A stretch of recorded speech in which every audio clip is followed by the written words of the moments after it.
Hi, and welcome to the Coiltek Masterclass.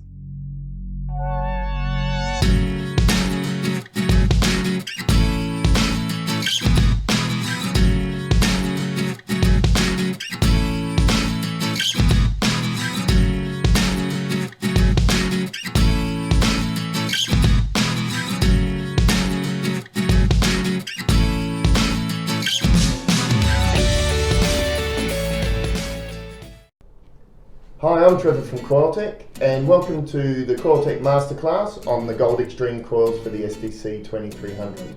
Today I'm joined by three semi-professional prospectors. Rick Fishers from the Aussie Gold Prospectors Show, does most of his gold hunting in Western Australia. Tim Smith, who's a Victorian goldfield hunter, and Trevor Clark, who does most of his detecting through South Australia. Today we're going to go over why we have these new coils for the SDC 2300 and what you would expect from these coils and when to use them. So we've been talking a lot about the coils in this masterclass. One coil that we want to focus on now is the 14x9. So Tim, with the 14x9 for the SDC, the Gold Extreme coil, what would you expect if you bought that one? What would someone expect from that coil when compared to the standard if they bought that one?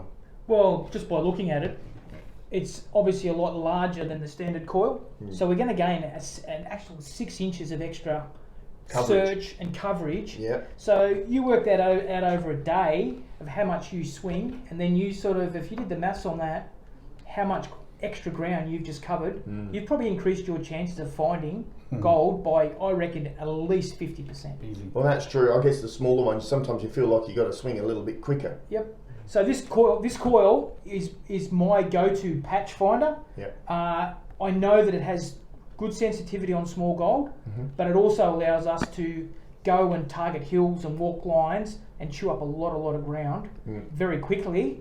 That hopefully leads us to a target where we can stop and then concentrate and slow down and start working that area with this coil, but also other coils as well. So with the comment that you said in regards to sensitivity, this coil still has good sensitivity. So what sort of sensitivity would someone expect versus the standard with this bigger coil?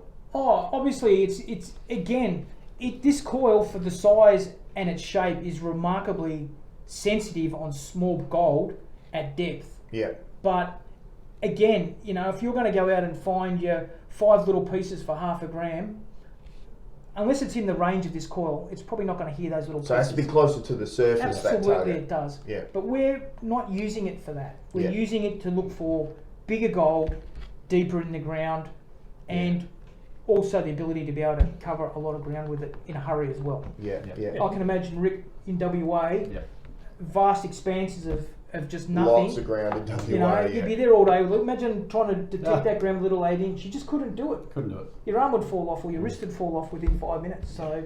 Well, you do it, but you do it because there's a known sort of area with lots of small gold, so you'd keep your 8 for that. But if you wanted to sort of just expand your search a little bit, would you say, Trev? Like when you want to go for a walk. Yeah. When you go for a walk, if you're sort of going, right, I've thrashed this area with everything, let's go and find another little patch, because they're out there, there's no doubt about that. Find a run. We all know, follow a run. The gold generally is shed off a reef of some description. The next patch might be a kilometre away.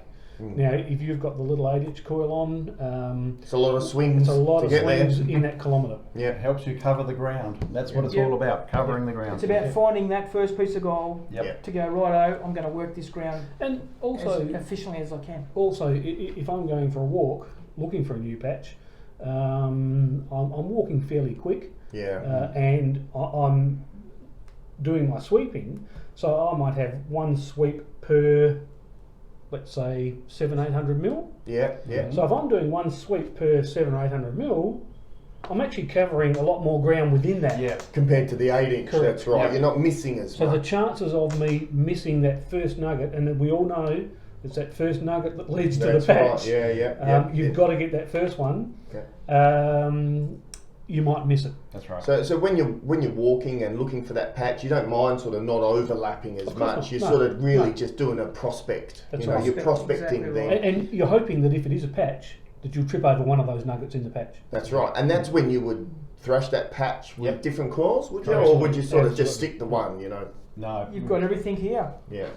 It opens up the ground. You're not just stuck with a specific type and size of gold. By having these coils, you're now varying and increasing your chances of finding more gold. Yeah. So the 14 by 9, a deeper searcher than the 8 inch, would you say, on bigger targets? Or The 14 by 9 is definitely going to find bigger targets at depth compared to the standard coil. The standard coil is great and it's got its use, but the 14 by 9 is now giving you a better option, a bigger option to go out and find deeper gold and larger gold. Great. So if the 14 by 9 is something that you're interested in, and that's the one that you want to get, that's what you can expect from the performance from this coil. It will do something different to the 8 inch, as all of these will, as these guys would certainly tell you.